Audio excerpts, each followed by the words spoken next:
তিলৰ লগত চিকেন মানে তিল চিকেন একদম মানে বহুত টেষ্টি বিহু স্পেচিয়েল হয় আজি তো বিহুৰ কাৰণে আজি বনাব লৈছোঁ তিল আৰু চিকেন তো বলক তেতিয়াহ'লে ৰেচিপিটো ষ্টাৰ্ট কৰি দিওঁ আৰু এয়া ধুনীয়াকৈ একদম সাজি কাচি লৈছোঁ আজি বিহু স্পেচিয়েল বনাই আছোঁ যিহেতু একদম পিন্ধি লৈছোঁ আৰু ধুনীয়া কেনেকুৱা লাগিছে ক'বলৈ নাপাহৰিব আৰু ইপিনে তিল চিকেন বনাবলৈ মই কেৰাহীটো উঠাই দিছোঁ গৰম হ'বলৈ দি দিছোঁ আৰু ইয়াতে লৈ লৈছোঁ মই টমেটো দুটা কাটি স্লাইচত অনিয়ন দুটা লৈছোঁ স্লাইচত কাটি লৈছোঁ সৰু সৰুকৈ ইয়াতে লৈছোঁ আদা নহৰু আৰু জিৰা পেষ্ট বনাই লৈছোঁ 2 টেবুল স্পুন হ'ব আৰু ইয়াত লৈ লৈছোঁ 2 টেবুল স্পুন তিল ধুনীয়াকৈ ধুই পেলাই লৈ লৈছোঁ আৰু এইপিনে লৈ লৈছোঁ হাফ কিলো চিকেন একদম ধুনীয়াকৈ ধুই লৈছোঁ তাৰপিছত ইয়াতে 2 টেবুল স্পুন অইল দি দিছোঁ আৰু দি পেলাই তেলখিনি গৰম হোৱাৰ লগে লগে ইয়াতে দি দিম তেজপাত দুখিলা দালচিনি ইলাইচি আৰু কেইটামান জিৰা লগতে লং আৰু তাৰপিছত পিঁয়াজখিনি দি পেলাই এই ধৰণে লৰাই দি দিছোঁ আৰু অকণমান সময় ভাজাৰ পিছত যেনেকৈ পিঁয়াজখিনি ৰঙচুৱা হ'ব তেতিয়া আমি ইয়াতে দি দিম আদা নহৰু জিৰাৰ পেষ্টখিনি আৰু এইখিনি দি পেলাই ধুনীয়াকৈ লৰাই দিম আৰু মছলাখিনি ভাজালৈকে আমি এই ধৰণে ভাজি থাকিব লাগিব আৰু যেনেকৈ তেলখিনি ওপৰলৈ সেপাৰেট হ'ব তেনেকৈ আমি গম পাম যে আমাৰ মছলাখিনি ফ্ৰাই হৈছে তেতিয়া আমি ইয়াতে দি দিম টমেটো আৰু টমেটোখিনি দি পেলাই দুবাৰমান লৰাই দিছোঁ লৰাই দি পেলাই অকণমান সময় ঢাকনিখন লগাই দিম আৰু এতিয়া আমি ইয়াতে দিম হালধি জিৰা ধনিয়া আৰু অকণমান গৰম মছলা দি পেলাই ভাজি লৈছোঁ এইখিনি আকৌ অকণমান এতিয়া এইখিনি ঢাকি দি দিম আৰু ইয়াতে নিমখ দিব পাহৰিছিলোঁ নিমখ দি দিছোঁ মই 1 টেবুল স্পুন মানে সোৱাদ অনুসৰি দি দিছোঁ আপোনালোকে যিমানখিনি খায় তেনেকৈ দি দিব তাৰপিছত ইয়াত দি দিলোঁ মই চিকেনখিনি কাৰণ আমাৰ এইপিনে টমেটো আৰু মছলাখিনি ধুনীয়াকৈ ভাজি হৈ গৈছে আৰু টমেটো এনেও চিকেনখিনি ভাজোঁতে ধুনীয়াকৈ বইল হ'ব গতিকে এনেকৈয়ে চিকেনখিনি দি দিলোঁ আৰু এইপিনে মই চিকেনখিনি ঢাকি পেলাই ৰাখি দিছোঁ আৰু সেইখিনি সময়তে মই এইপিনে তিলখিনি ধুনীয়াকৈ ভাজি ল'ম আৰু এনেকৈ ধুই পেলাই তৎক্ষণাতে ভাজিব পাৰি আৰু এয়া চাক এই ধৰণে পানীখিনি শুকোৱালৈকে মই লৰাই ভাজি থাকিম আৰু এয়া চাক পানীৰ পালেখিনি শুকাই গৈছে ফ্লেভাৰটো আহি আছে তিলৰ সঁচাকৈ খুব ভাল লাগে জানেনে তিল চিকেন খাই পেলাই আৰু এয়া চাক আমাৰ চিকেনখিনি ধুনীয়াকৈ ভাজি হৈ আছে বাট এতিয়াও হোৱা নাই ধুনীয়াকৈ ইয়াতে তিলখিনি দিব পৰা হোৱা নাই আকৌ মই এতিয়া ঢাকি দি দিম চিকেনখিনি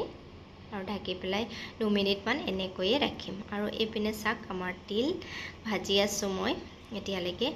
আৰু আপোনালোকক সকলোকে মোৰ চেনেল নামনি অসমলৈ স্বাগতম জনাইছোঁ আৰু যদি মোৰ ৰেচিপিটো ভাল লাগিছে তেতিয়াহ'লে লাইক শ্বেয়াৰ এণ্ড কমেণ্ট কৰি দিব আৰু লগতে যিসকলে ছাবস্ক্ৰাইব কৰা নাই প্লিজ ছাবস্ক্ৰাইব কৰি দি দিব আৰু এইপিনে তিলখিনি ভাজি হৈ গৈছে ধুনীয়াকৈ মই এতিয়া এইখিনি গ্ৰাইণ্ড কৰি লৈ ল'ম মিক্সিত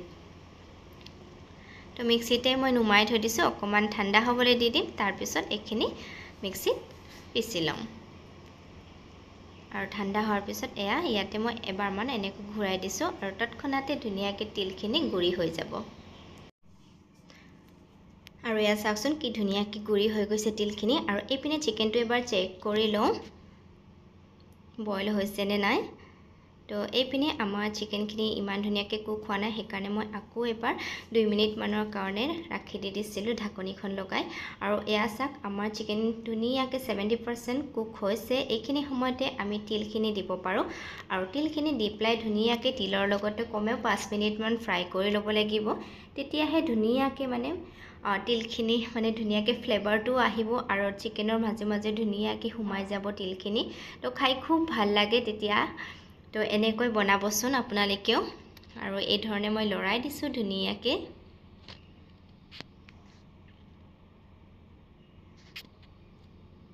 আৰু এতিয়া ইয়াতে দিম পানী এবাটি আৰু পানীখিনি দি পেলাই ধুনীয়াকৈ লৰাই দিছোঁ মিক্স কৰি দিছোঁ ভালদৰে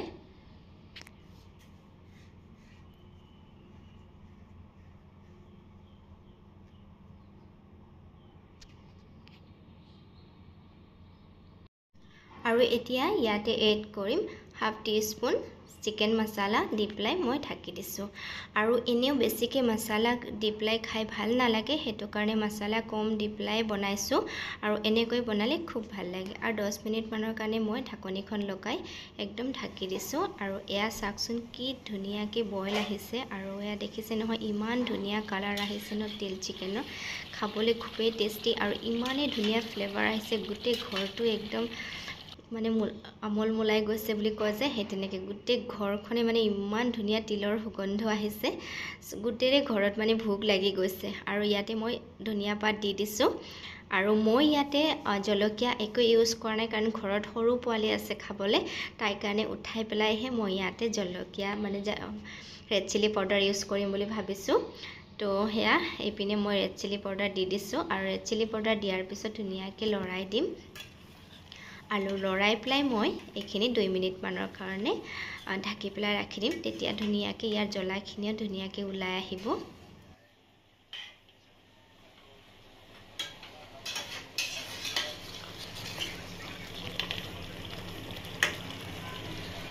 আৰু এয়া একদম ল' ফ্লেমত 2 মিনিটমান ঢাকি দি দিছোঁ